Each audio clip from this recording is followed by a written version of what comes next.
The female lead empowers women to take the lead in their own lives, at every age and every stage. An educational foundation that listens to women, collects insight through research, and amplifies women's voices by telling their stories, always aiming to stimulate positive change through films and books. 2 volumes of incredible women's stories, donated to tens of thousands of schools in the UK and USA, reaching millions of young people. Live events. I recognize I didn't get here by myself, and so I stand in that power. Partnerships with powerful voices. Don't take no for an answer. If someone's like, this probably won't happen for you, just wait and watch me do it. All brought to life through our millions of followers on social. And through our female lead societies in schools and universities. We help girls discover new role models and career aspirations. Understanding women and girls is at the heart of our work. At the Female Lead, we know you can't be what you can't see. And through our research into mental health and social media, we found a solution to its negative impact on girls. We called this campaign Disrupt Your Feed, and it reached 20 million people all over the globe. But we're not just about future generations. The Female Lead is improving the lives of all women through our groundbreaking Fulfillment Finder tool. Built on neuroscience, Fulfillment Finder helps women to build self-awareness. I need to work on a sense of excitement and, enjoyment. We're on a mission to understand what fulfillment means to different women, and in so doing, help to build a better workplace. We passionately believe in helping each other to reach that goal, because we rise by lifting others. There's a lot to do, and we're a long way from being finished. Join us in our mission. Are we going to talk about women's rights again? Yes, we're going to talk about it until there's balance.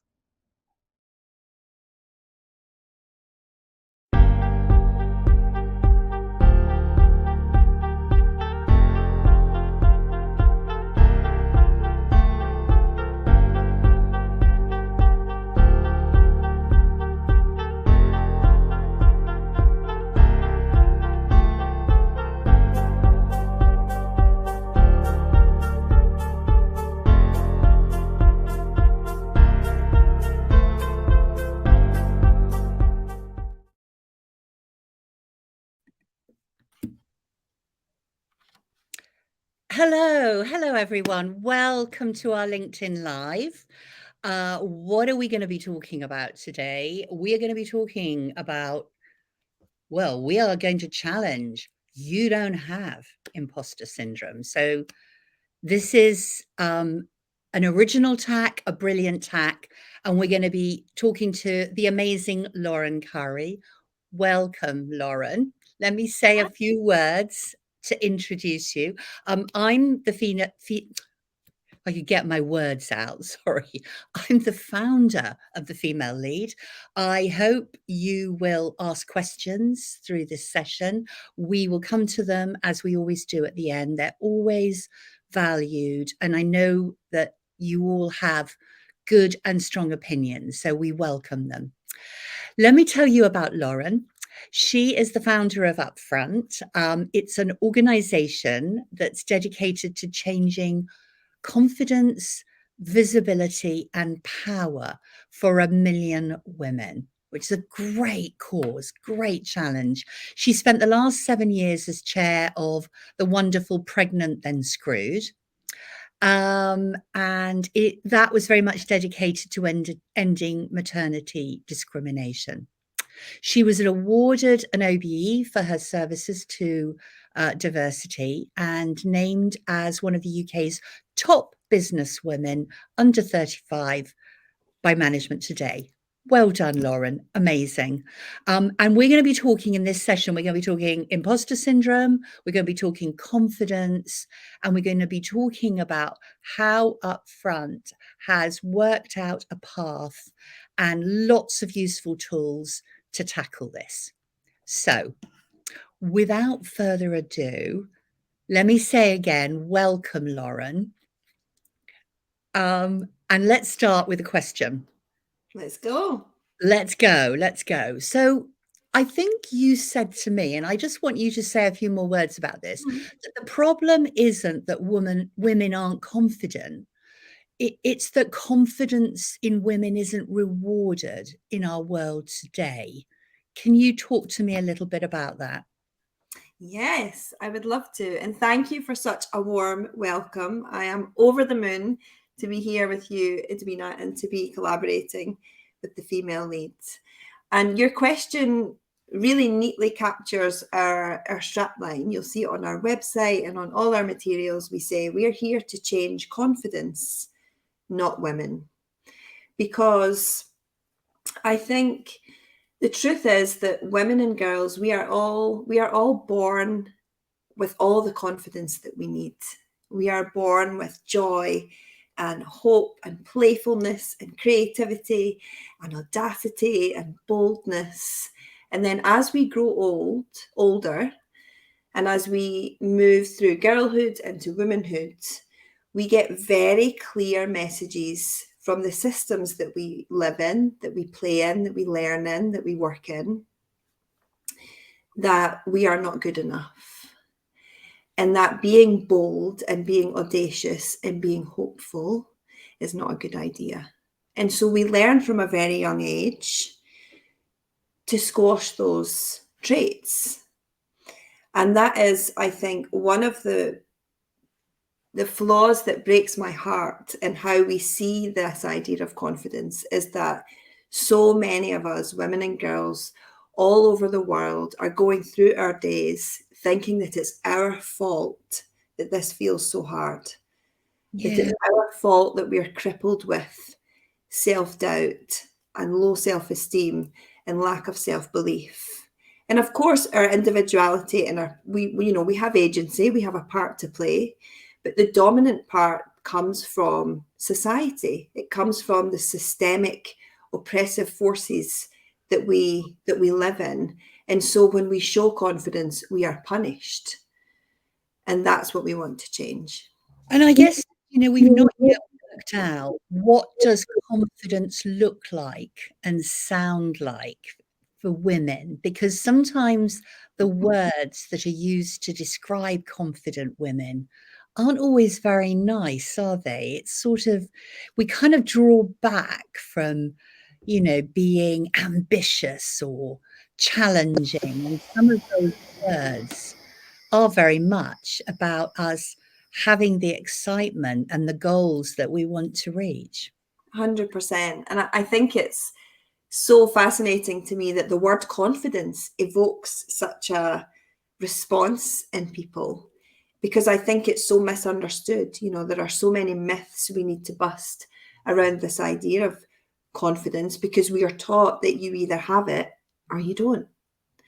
Where in fact it is a trait, it's a muscle. It's not a trait, it's not innate within us. It's a muscle that you can learn and strengthen the same way we learn to code, the same way we learn to breastfeed. It's something that you can learn. And so, these words, whether it be confidence, strong, ambitious, assertive, often these words are used as weapons. They're used against us.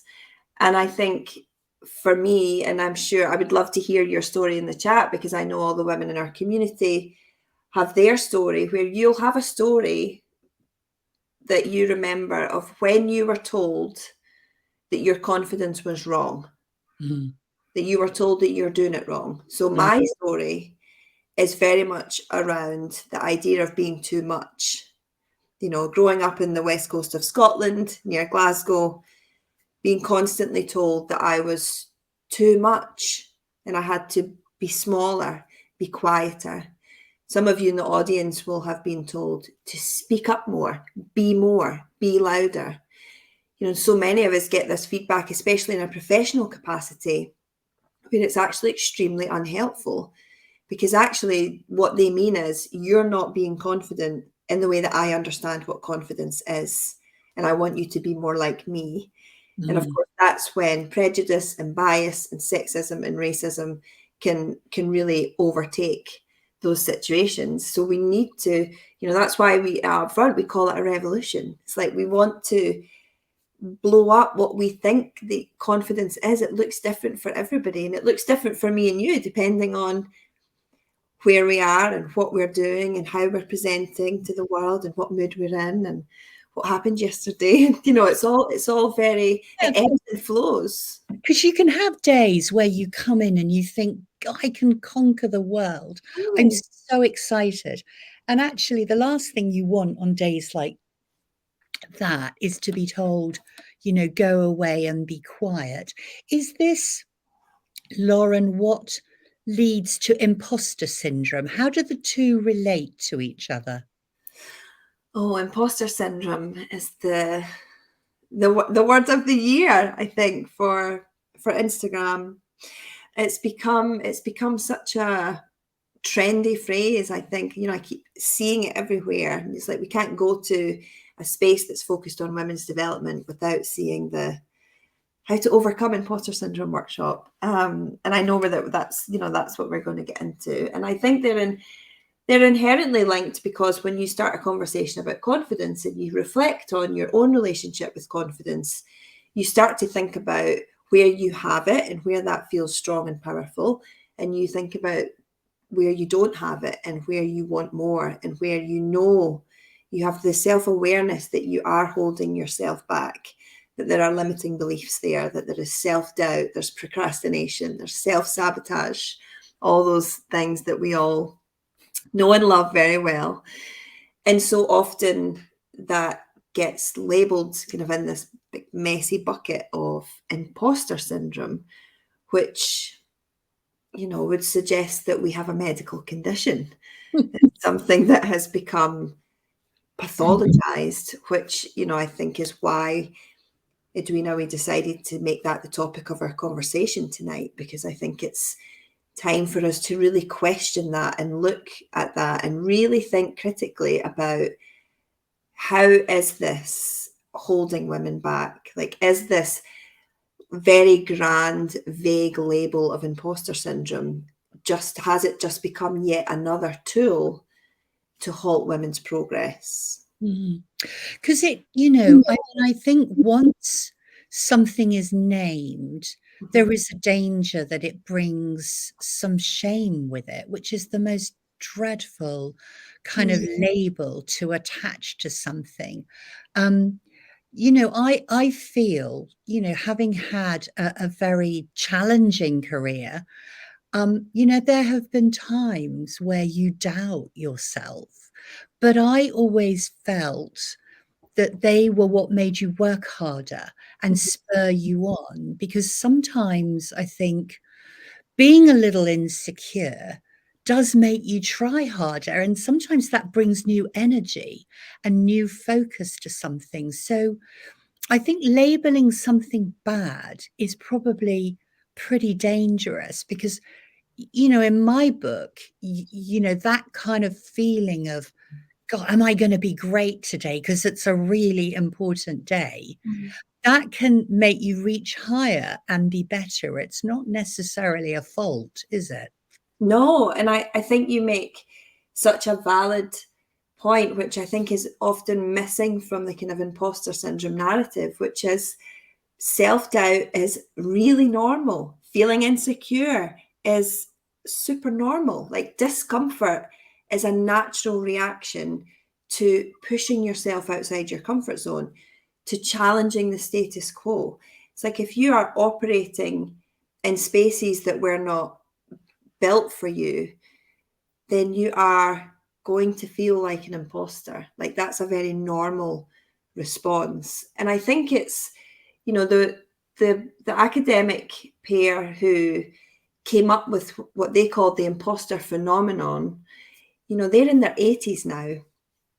And that study was a study of high achieving white middle class women. So, even just at that point, we can see, we're not looking at this through a lens of intersectionality. Like, how does this, we know this shows up very differently and much more acutely for Black women and brown women. What does that look like for queer women? And then you know, they've talked quite openly about they never thought it would become, you know, this huge kind of mainstream idea that it has. But I do think there has been it's been positive to be able to give language to these feelings and these patterns, that we do see this showing up in women differently to how it shows up in men. And it's helped, you know, Brené Brown talks so well about this, like the power of being able to put language and words to feelings and emotions. And I think it has enabled conversations about psychological safety and trust and development at work in a way that might have been much more difficult without this kind of, here's these two words on the page that we can all get behind. But I feel like it's gone too far, and it's still fixated on you, the individual. Anna has to fix herself, rather than let's look at the systems and cultures. Yeah. around Anna. I think you make a great point. And you know, I know that, you know, in my own work, my own career, the times I've grown the most and latterly been proud after that were the most painful. They were the ones when I was kind of really scared. Mhm. And you do feel a bit wobbly at the time because you're pushing yourself further than you've ever been before. And you care, right? Like you really, really care. I think if you're not a bit nervous, I would be worried if I never felt nervous. You know, I was coming on here to talk to you tonight. It's like, you know, there's like a healthy, like, whoop, all right, let's go. Let's do this. That's because, you know, I really care and it's important. And for that to be absent doesn't mean now I'm full of confidence, you know? And maybe, you know, obviously if it's societal, if this challenge is for us to change, how do you guide people in that? Because it's really hard, you know, if people want to take the lead in their own careers, in their own lives, to learn that something is around them and sort of endemic. How do you guide people and help them to sort of separate what exists? It's not about fixing them, but there is a reality of it being uncomfortable and difficult. How do you guide them through that? Yeah, absolutely. And you know, this nature of our work is what keeps me up at night, right? Because it's complicated.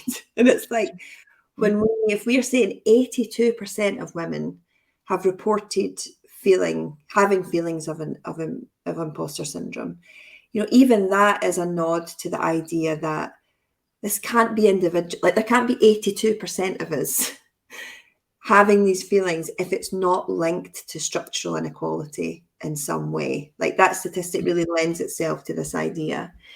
And, you know, I think we often hear this idea of, well, it's up to companies to fix this. It's up to institutions and big businesses, and we need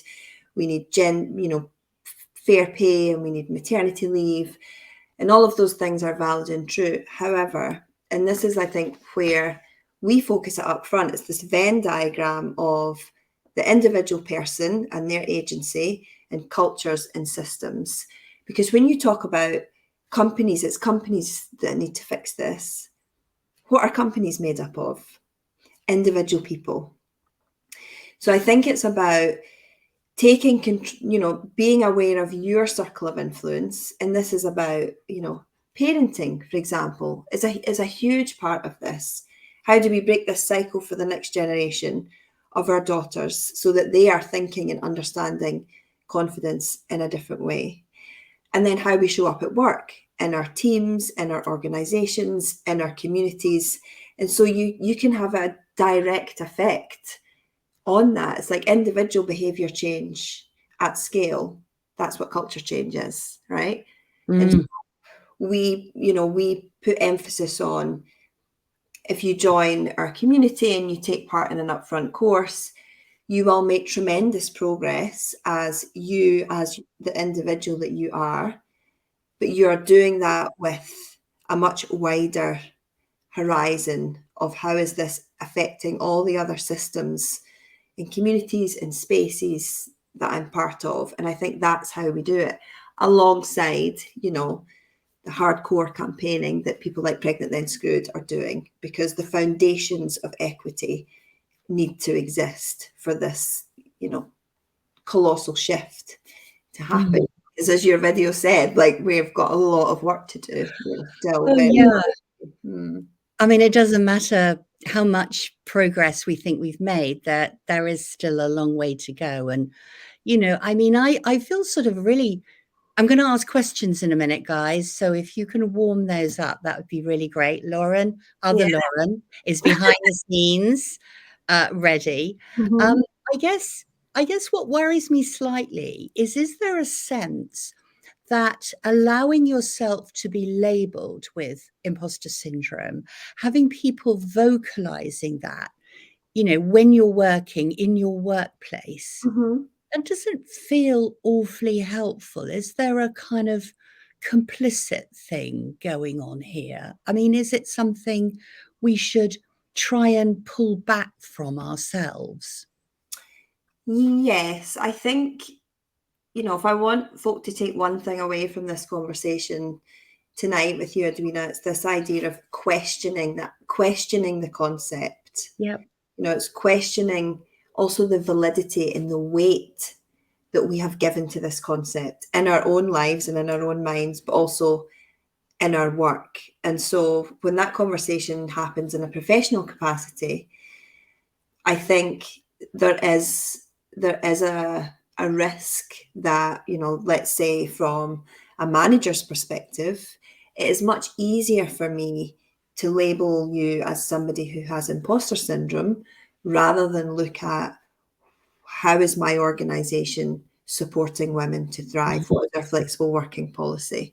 So it's not that I have imposter syndrome, it's because I am exhausted from having to cram in an hour's work at night because I can't leave to pick my kid up from nursery, or whatever that might look like for you. So I think it's, you know, there's not necessarily nice, neat answers, but because there aren't any. You know, I think it's about questioning and reflecting, and hopefully doing that with your manager or with your peers at work. I think that's so well said. Yeah. I mean, it becomes a convenient kind of label and excuse, but it doesn't change things, and it doesn't solve the problem, and it doesn't draw you out to where you can potentially can be. So I hope those ideas are stimulating some thoughts and questions out there.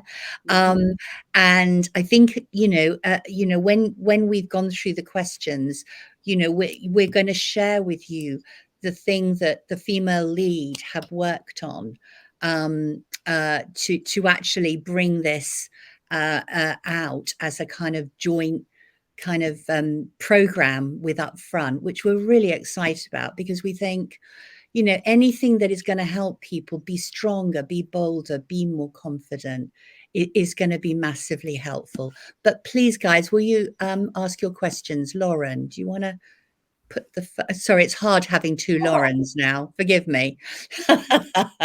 Here we go. How do you talk to your team about imposter syndrome? So I think you talk to your team about imposter syndrome almost the way we've talked about it tonight, reflective questions. How do we feel about imposter syndrome? When was the first time you were told you had imposter syndrome, or you read something and thought, oh, this is me, I have this syndrome? You know, I think that's the first phase of questioning, is like, just how do we relate to this concept, this idea? And then I think the second phase, which is the juicy part, which maybe you want to have a two-part conversation, is, for example, have I ever held myself back? You know, am I hiding behind this label because it's more comfortable for me to hide behind this label than for me to admit that I want to progress and need to do work to make that progress happen? So that's where I would start. Because it's scary that the opportunity to fail, it is actually quite scary, isn't it? So saying, oh, I'm not quite confident enough, becomes maybe that that kind of protection to the fear factor that comes with, I'm going to try something really risky, and it might not work. I think it's, is it easier to say, I feel like I need to work on my confidence, than to say, I think you need to pay me more? And from my experience and working with thousands of women who have gone through our program, it's always both.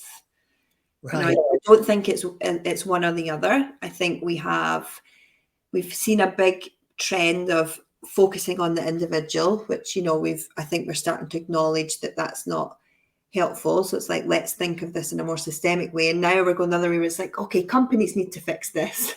I think it's always a combination of the two. That's how systems change. Yeah, very good.